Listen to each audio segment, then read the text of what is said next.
Well, we should be able to do it. I've only been videotaping for about an hour, so I usually give about an hour and 45 minutes, hour and a half.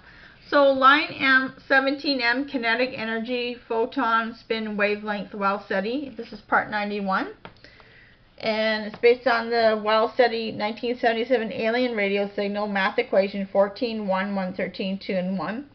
I don't have any of my thoughts for this section. It's just basically we're going to learn what kinetic energy is because it's come up several times in this video series, okay? The kinetic energy of an object is the energy which it possesses due to its motion. It is defined as the work needed to accelerate a body of a given mass from a rest to its stated velocity. Having gained this energy during acceleration, the body maintains this kinetic energy unless its speed changes. The same amount of work is done by the body in decelerating from its current speed to a state of rest. The speed and thus the kinetic energy of a single object is frame-dependent relative. It can take any non-negative value by choosing a suitable inertial frame of reference.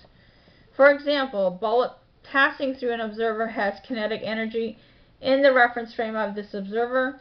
The same bullet is stationary from the point of view of an observer moving with the same velocity as the bullet, so has zero kinetic energy.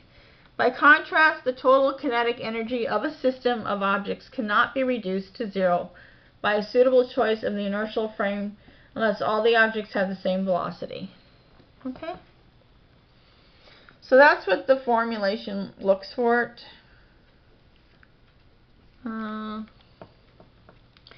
Wiki kinetic energy. This came up, the kinetic energy equation by Miles Mathis. Wikipedia actually leads its page on kinetic energy with the assertion above. This is because the linear motion of the photon stretches the spin wavelength. So the linear motion of the photon stretches the spin wavelength. So spin came up, wavelength came up, and linear, and photon.